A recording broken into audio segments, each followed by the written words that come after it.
This is lesson 3-5 notes, determining the number of solutions in an equation. So an equation can have either one solution, no solution, or infinitely many solutions. And this is what that's going to look like. So when we solve an equation and we're left with x equals a number, which is what we've done up to this point, that would be one solution. So this is a simple example. 2x is equal to 20. To solve for x, we would divide both sides by 2, and x equals 10.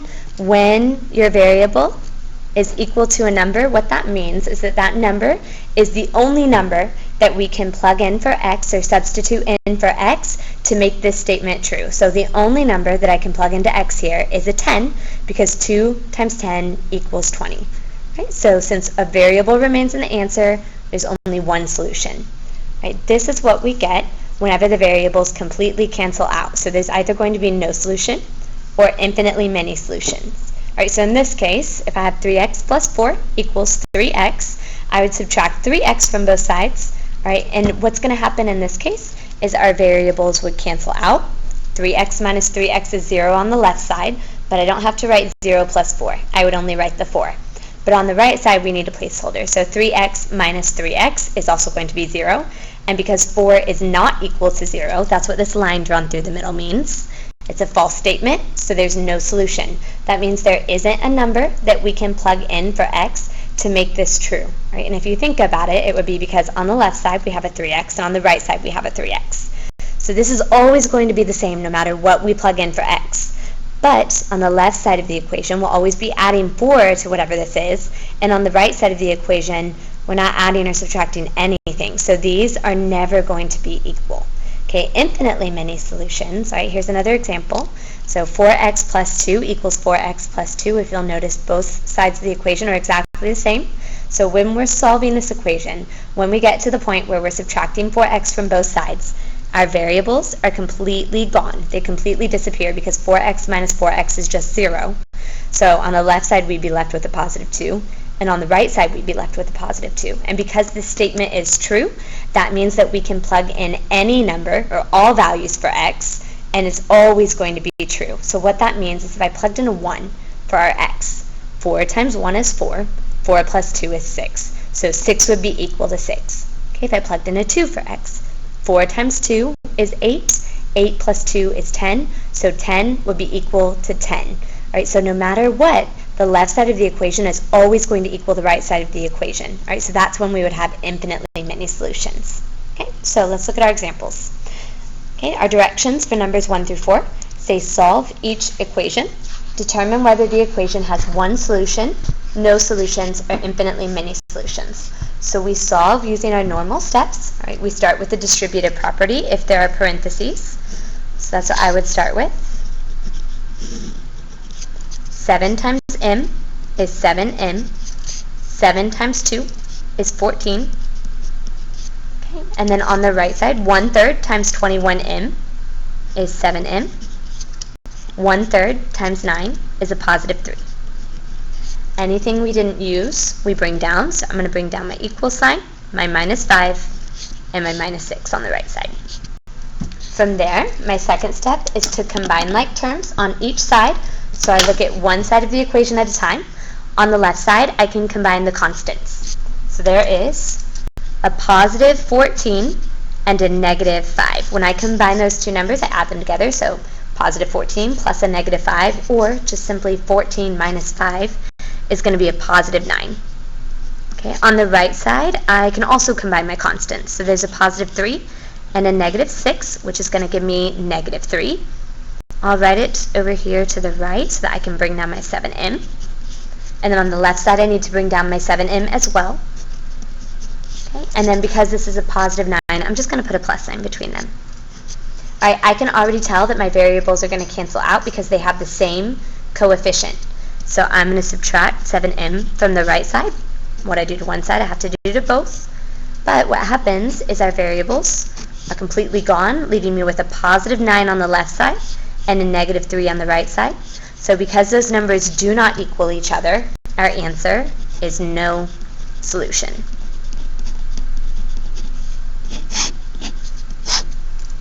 Number 2, same thing. Okay, I'm going to start with my first step is to distribute. So negative 3 times 4 is negative 12. Negative 3 times negative 3h is a positive 9h. Okay, on my right side, negative 12 times 1 is negative 12. Negative 12 times negative h is going to be, remember, a negative times a negative is positive. So this is going to end up being positive 12h. And then that minus 3h I just bring down. Okay? Step 2, combine like terms. All right, negative 12 and 9h are not like terms, so I would just bring those down. And on the right side, I can combine the h's. So there's a positive 12h on the same side that there is a negative 3h. So when I combine those, I'm going to get a positive 9h. I'm going to put a plus sign in front of it because I'm going to bring down this negative 12. Now if you'll notice, these two sides of the equation are exactly the same. So from here, I can already tell that the answer to this is going to be infinitely many solutions because my variables are going to cancel out, and then I'm going to be left with negative 12 is equal to negative 12. Right, so I'm going to subtract 9h from both sides. Okay, 9h minus 9h on both sides is 0. I'm left with negative 12 equals negative 12, and because this is a true statement, our answer is infinitely many solutions. So infinitely solutions.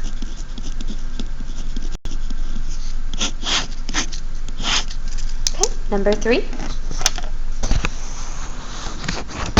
little bit better. Alright, number 3. Okay, same steps. Start by distributing. 2 times 2z is 4z. 2 times 7 is 14.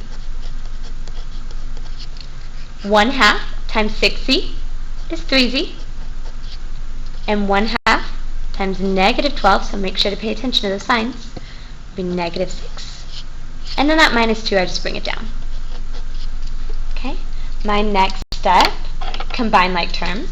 4z and 14 are not like terms, so I can't combine anything there. But on the right side, I can combine the constants. Negative 6 minus 2 would be negative 8. Or remember, combine means you add, so negative 6 plus negative 2 also equals negative 8, because adding a negative is the same as subtraction. I would just bring down everything else because there's nothing else to combine. Alright, because now my variables and constants are on opposite sides. Alright, so in this case, I can already tell, because the coefficients are not the same, this is going to be one solution because my variables are not going to completely cancel out. I would start by subtracting 3z from both sides. Okay, 3z minus 3z is 0, so I'm going to bring down my equal sign, and all I bring down on the right side is that negative 8. Okay, but on the left side, 4z minus 3z is just 1z. I don't have to put the 1 in front of it. I'm going to bring down the plus 14. Okay, and then from here, because I'm trying to isolate z, okay, the variable's on the left side, so I'm going to move the constant to the right by getting rid of the plus 14. And take away 14 from both sides, and z equals negative 22, which means that the only value for z that I can replace in this equation is a negative 22 to make that statement true, so this would just be one solution. Anytime that the variable is part of your answer, there's only one solution. Okay? Number 4. Alright, so number 4, again, we start by distributing, as always. Okay, 2 times 1/2 f is just 1f, positive, and this is a positive too, that's important. 2 times a negative 4 is negative 8, I bring down the equal sign. 3 times 2f is 6f. 3 times negative 4 is negative 12. And then we bring down all the terms that we didn't use. So this minus f, this plus 3, and on the left side, this 4f comes down. Remember, when there's not a sign in front of a term, it's because it's a positive term, so we need to put a plus sign there now. All right, from there, we combine like terms. Okay, on the left side, there is a 4f and a positive f. So that's just going to be 5f. I'm going to bring down the minus 8. And on the right side, there's a 6f and a negative f. That's going to be 5f. And then there's a negative 12 and a positive 3, which is going to be a negative or minus 9. All right, again, I can already tell what my solution is going to be because the coefficients are the same. The variables are going to cancel out. I'll be left with negative 8 equals negative 9. That is not a true statement, so I already know the answer here is going to be no solution because my 5f's will cancel on both sides. Negative 8 equals negative 9, but that is not a true statement, so we write no solution.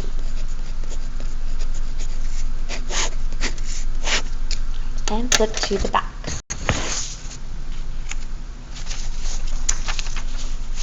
Okay, number 5 says what number, should be numbers, what numbers would complete the equation so that it has infinitely many solutions? All right, so remember, when it's infinitely many solutions, okay, our variables need to cancel out, so the coefficients need to be the same in order for that to happen.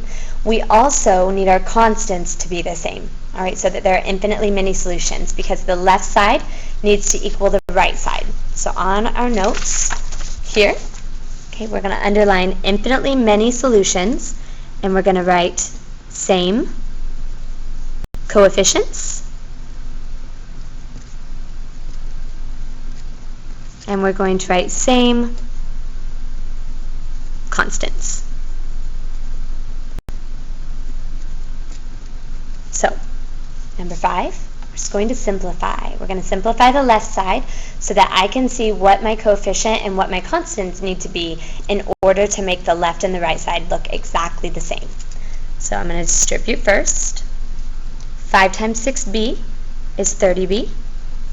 5 times negative 3 is negative 15. And then I'm going to bring down that minus 3b. Okay, here's my equal sign, but we don't have to do anything on the right side. All right, so I can combine this 30b with this negative 3b.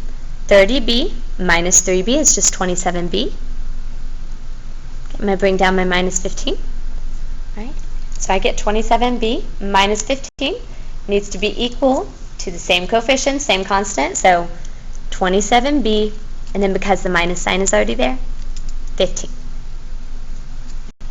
Okay, number 6 says what numbers would complete the equation so that it has no solution. Okay, so for no solution, we're going to underline that. All right, and let's go back and look. So for no solution, okay, again, our coefficients need to be exactly the same so that the variables disappear. But the constants, there's essentially a plus 0 here, so the constants just need to be different. So we're going to say, just like up here, same coefficients,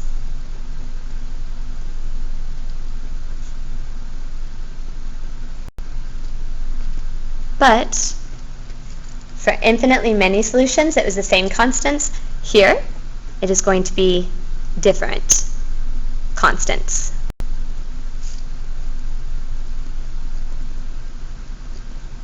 Okay, so in order to determine my coefficient and my constant, I need to simplify the left side of this equation. All right, 5 times negative 3h is negative 15h. 5 times negative 4 is negative 20. And then I bring down the minus 2h. Right, in this case, again, I can combine my h's. So the variables. Negative 15h minus 2h is negative 17h. Bring down the minus 20. Okay, so again, I need the same coefficients. So negative 17 has to match. All right, but I need different constants. So here, because the minus sign is here, the only number that you cannot place here is a 20. So I would put a 1 there, but again, it can be anything here except for 20. All right, this concludes today's note.